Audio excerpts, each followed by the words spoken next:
Kamu bisa bayangin cara kamu menjalankan hukum, kamu nilainya 24. Terus kemudian pidato kayak begini nih. Ya. Dunia luar berkata, ya gini caranya. Ini dendam atau apa nih? No.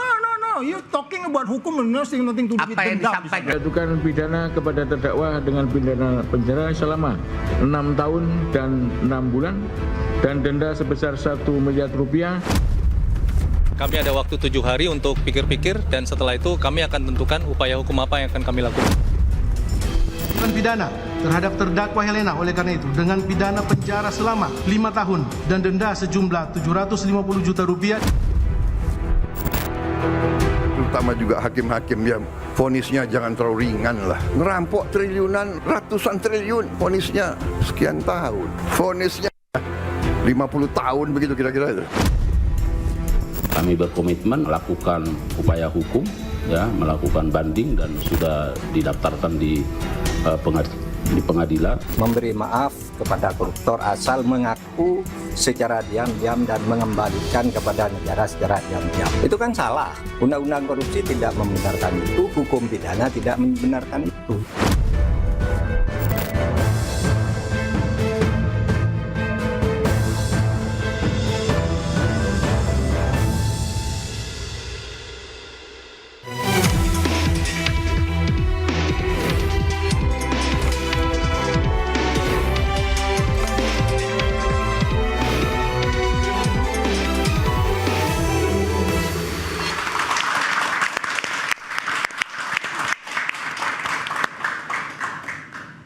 Vonis ringan terdakwa kasus korupsi timah mengundang kontroversi. Sanksi bui 6,5 tahun dinilai tidak sesuai dengan kerugian negara. Presiden pun angkat bicara. Menurutnya rampok triliun rupiah harus divonis berat hingga 50 tahun penjara. Apakah permintaan Presiden Prabowo bisa terjadi? Dan mengapa hukum terasa tumpul kepada koruptor? Bersama saya Bremana Tenaya. Dan saya Anisha Dasuki, inilah Interupsi. Vonis koruptor 50 tahun, mungkinkah? Dan kami akan membahas terkait kontroversi ini bersama narasumber yang telah hadir di studio. Di sebelah kanan saya ada Andi Asrun, pakar hukum tata negara. Selamat malam Pak Asrun. Dan ada Teguh Nasrullah, pakar hukum pidana. Selamat malam Pak Nasrullah. Ya, dan di sebelah kiri telah hadir juga pimpinan KPK 2015-2019, Pak Saud Situmorang. Selamat malam, Pak Saud. Dan ada juga nih host pengganti saya mungkin karena jasanya sama mas saya. Anissa Dasuki ya. Bung Pitra Ramadhani, praktisi hukum. Selamat malam. Selamat malam, Bremana. Siap. Dan juga telah terhubung melalui sambungan Zoom Bapak Yanto Jubir MA. Selamat malam Pak Yanto. Selamat malam Mbak. Ya, ini Pak Yanto sebenarnya lagi di jalan mau ke naik kereta nih ya. Tapi nggak keburu. Nggak keburu. Oh, ya. Nah, mari kita akan tanya ke Pak Yanto dulu soal kasus ini. Nah, Pak Yanto ini kan 6,5 tahun vonis untuk kerugian negara 300 triliun. Banyak yang mengkritik, bahkan Pak Prabowo bilang ini terlalu ringan. Benarkah, Pak? Pak Yanto? Pak Yanto, gimana Mas? Coba terputus gimana? Ya, baik Pak Yanto. Dengar, terputus gimana? Ya, sekarang sudah bisa dengar suara kami, Pak? Sudah. Oke, baik. Baik Pak Yanto, ini vonis 6,5 tahun untuk Harvey Muiz dengan kerugian negara 300 triliun. Kemudian ini banyak yang kritik, bahkan Pak Prabowo juga ikut angkat suara. Benarkah ini terlalu ringan? Ya, saya ini hakim jadi terikat untuk tidak boleh mengomentari putusan hakim lain ya, baik itu putusan judek fakti maupun judek juris itu. Jadi saya tidak boleh mengomentari. Namun dalam kasus ini yang perlu dipahami oleh semua pihak bahwa ternyata kasus ini adalah jaksanya banding. Artinya kalau ini banding berarti akan diadili di pengadilan tinggi. Sementara perkara yang dimintakan banding dengan sendirinya belum berkekuatan hukum tetap seperti itu, Mas. Ya. Tapi nah, kalau saya disuruh menilai karena saya hakim, ya. Ya, tapi Pak Yanto kalau misalnya terkait dengan hal ini kan ada peraturan peraturan MA yang menyebutkan bahwa kalau di atas 100 miliar ini kan termasuk korupsi yang paling berat dan seharusnya 16 sampai 20 tahun penjara vonisnya ataupun tuntutannya. Kalau menurut Bapak ini sudah tepat atau belum, Pak? Ya memang kan ada saya tidak bisa menilai yang jelas kan ada peraturan Mahkamah Agung itu betul sekali, itu ada standar-standar itu betul ya. Nah, kenapa kok dia tidak menjatuhkan seperti itu ya saya nggak bisa menilai. Ditanyakan kepada yang mutus karena betul yang disampaikan saudara tadi ada standarnya sudah. Kalau sekian memang ada grade-nya seperti itu. Baik, Pak Yanto, kalau menurut Bapak komentar dari Pak Presiden ini apakah Pak Presiden dalam hal ini fungsinya sebagai eksekutif, apakah ini sebagai bentuk intervensi? Apalagi di forum beliau menyatakan Pak Jaksa Agung naik banding dong gitu kan, langsung ditembak di tempat gitu.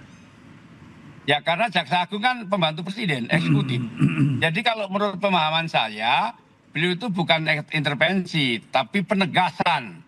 Saya juga mendengar pernyataan beliau, kalau sudah terbukti, kalau sudah nyata-nyata terbukti, kemudian kerugiannya ratusan triliun, sebaiknya kan dihukum 50 tahun kan begitu. Ya. Itu penegasan, jadi bukan intervensi. Kalau intervensi itu harusnya merah suruh hijau, harusnya hijau suruh merah, atau harusnya terbukti suruh bebas, itu intervensi. Tapi itu sebagai penegasan dan keprihatinan selaku kepala negara itu, menurut saya gitu. Baik, saya ke Pak Nasrullah. Pak Nasrullah, kalau dari sisi hukum pidana, vonis 6,5 tahun untuk Harvey Mois dan 5 tahun untuk Nalim, itu sudah tepat atau kurang? Jadi gini, saya ingin menegaskan gini ya. Berat ringannya sebuah hukuman jangan dibenturkan dengan rasa keadilan. Karena berat ringannya sebuah hukuman di dalam undang-undang pun sudah ada pencantuman. Di Undang-Undang Tipikor misalnya, pasal 2 maksimum 20 tahun penjara atau seumur hidup. Minimum 4 tahun. Itu berarti ini sebenarnya 6,5 itu udah lebih dari minimum. Boleh. Nah, masalahnya adalah kemudian juga begini, nanti dalam ketika putusan hakim ada lagi hal-hal yang memberatkan dan meringankan. Hakim akan menilai kasus per kasus.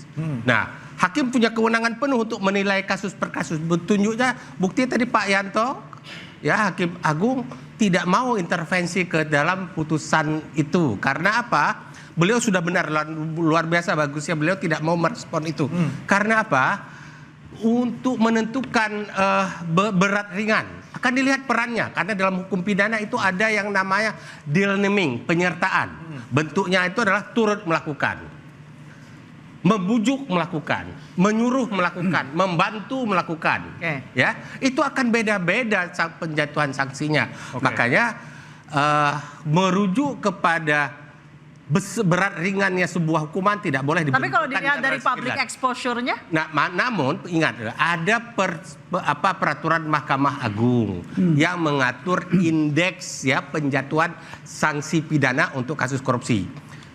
Dulu saya ikut menyusun merumuskan draft awalnya di Fakultas Hukum UI tentang indeksnya itu, walaupun angka-angkanya itu tidak sama dengan hasil yang terbit di Mahkamah Agung. Karena kita menyusun itu di UI ini putusan pengadilan menimbulkan ketidakadilan bagi masyarakat, beda-beda.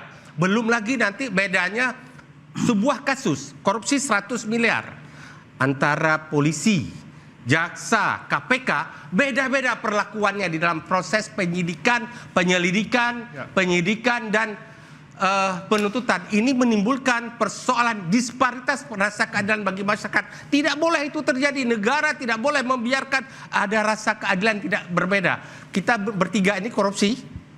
Kamu disidik oleh polisi, kamu disidik oleh jaksa, saya disidik oleh KPK. Beda-beda. Persoalannya, waktu disidik oleh polisi dan oleh jaksa, Anda bisa disadap, tidak bisa disadap. Saya boleh disadap. Ini kan ada perlakuan yang oleh negara terhadap rakyat yang tidak adil. Nah, di situ saja sudah menimbulkan persoalan disparitas rasa keadilan. Nah, kemudian terkait dengan kasus ini, sekali lagi saya kembali kepada subjektif saya. Subjektif saya memang menurut hemat pribadi ya, saya melihat jauh dari rasa keadilan. Harusnya berapa, Pak? Harusnya berapa? Itu ada indeksnya. Saya tidak boleh menyebut itu karena Saya tanya kalau sudah ada putusan yang final berkekuatan hukum tetap, saya mau nyebut itu. Tapi karena sekarang belum ada putusan yang berkekuatan hukum tetap, saya tidak boleh. Saya tanya ke Pak Saud aja deh, Pak Saud harusnya berapa Pak Saud? Maksudnya gimana? Harusnya berapa tahun? 300 triliun kerugian negara, walaupun itu adalah kerugian ekologis ya.